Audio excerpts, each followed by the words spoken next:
Good afternoon, students.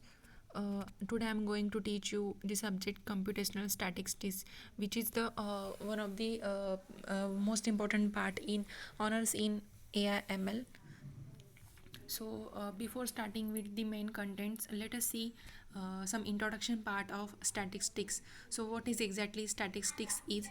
It is nothing but the mathematical body of science that pertains to the collection, analysis, interpretation, or explanation and presentation of data or such a branch of mathematics.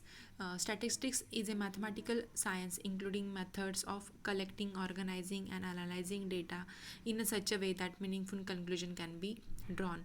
So, statistics is the science which deals with the collection, classification, tabulation of numerical facts as a basics of explanation, description, and comparison of phenomenon. So these are the key contents of statistics. First we have to explore the data, then sampling and experimentation can take place, and anticipation patterns, and last one is statistical inferences.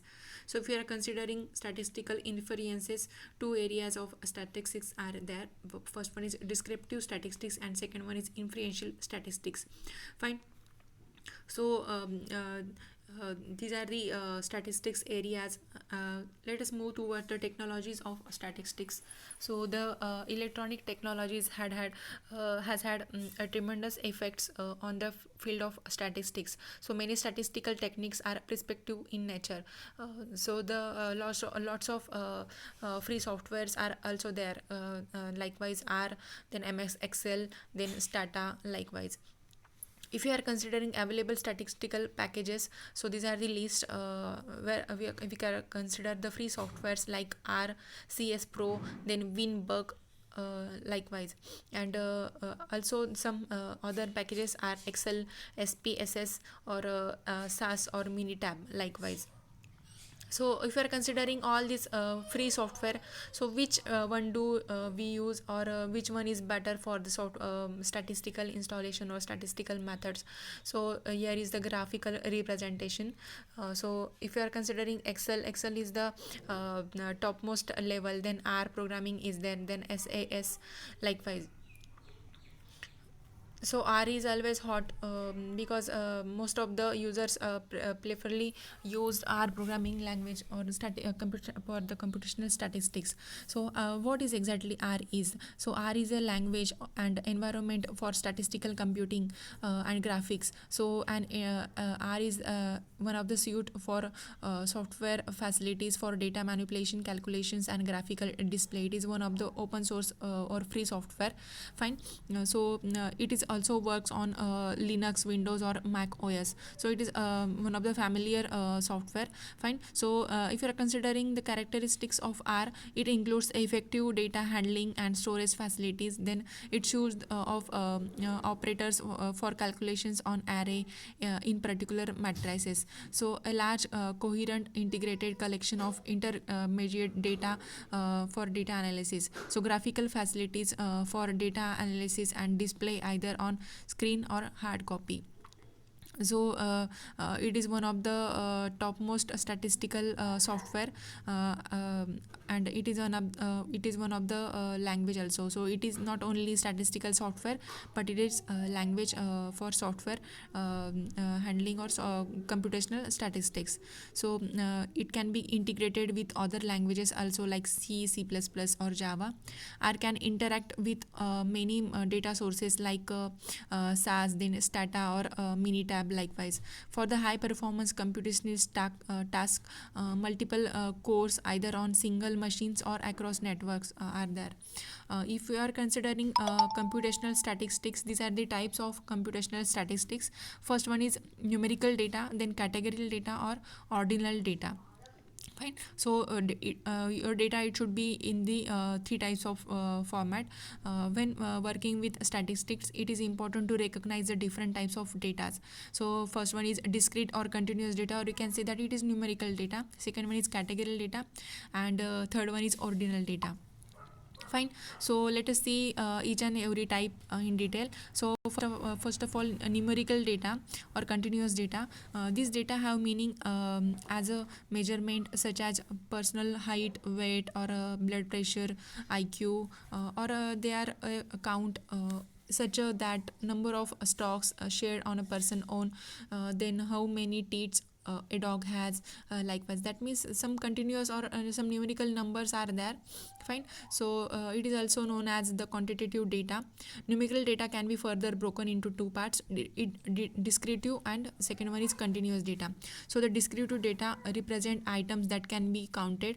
They take one possible value that can be listed out, and second one is continuous data. That means it continuously changing, so it represent measurements. Their possible values cannot be counted and can only be described using intervals or numerical lines. Second is the categorical data. Fine. So the categorical data represent characteristics such as person, gender, then marital status, hometown, or types of movies they like. So categorical data can take on numerical values such as 1 or 0 or 1 or 2, such as 1 indicating male or 2 indicating female, but those numbers don't have mathematical meaning. Fine.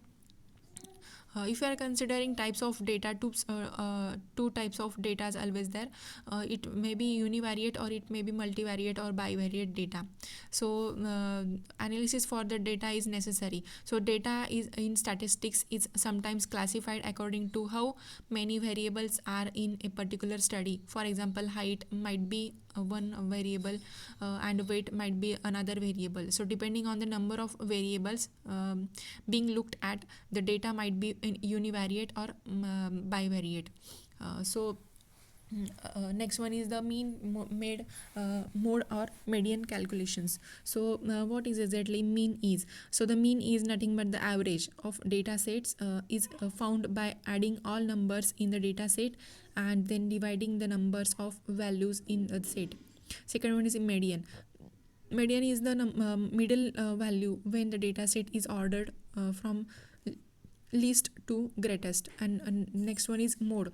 So the mode is the number that occurs most often in the data sets. Fine. So these are the most important terms in computational statistics. Fine.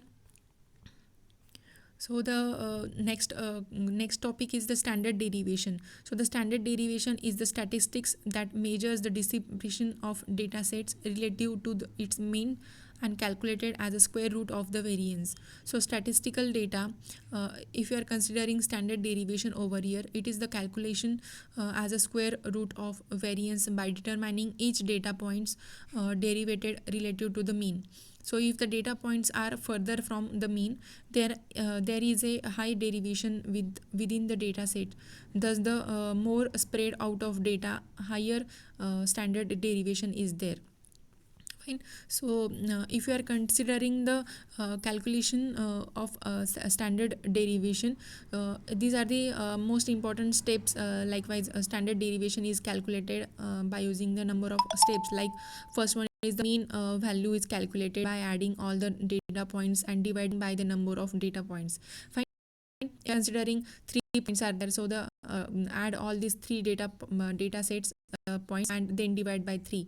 Here is the number. Fine. The variance of each data points is calculated by subtracting the mean from the value of data. Resulting values is then squared and the result summed. The result is divided by the number of data points less 1. So the square root of the variance result from number of 2, then they use to find the standard derivation. Next one is harmonic mean. Harmonic mean is the type of numerical average. It is calculated by dividing the number of observations by the reciprocals of each number in the series. Thus the harmonic mean is the reciprocals of the arithmetic mean of the reciprocals. Here is the formula for the harmonic mean, and divide by in bracket 1 divided by x1 plus 1 divided by x2 plus 1 divided by x3, likewise up to n number of variables. So if you are considering this formula for harmonic mean, x1 x2 x3 up to xn, these are the data points and n is the total number of data points. So here is the one example for the same. Fine, if you are considering three numbers for harmonic mean calculations, so 3 divided by 1 divided by 1 plus 1 divided by 4 plus 1 answer is 2. Fine, so the harmonic mean is the reciprocals of the arithmetic mean of the reciprocals. So harmonic mean are used in finance to average data like price multiplies, and it can also be used in by market technicians to identify patterns such as Fibonacci sequences. So these are the steps to calculate the harmonic mean. Take one reciprocals of all the data points in the data set. Next one is the mean or average calculations, and next one is next to final step is to take reciprocals of that to arrive at harmonic mean. Fine, so these are the formulas for calculating arithmetic mean, then geometric and harmonic means. Fine, if you are considering arithmetic mean, formula will be like this: x1 plus x2 likewise up to xn divided by n. Then geometric mean in square root of x1 x2 x3 up to n values, and harmonic mean is n divided by n 1 divided by x1 plus 1 divided by x2 up to xn.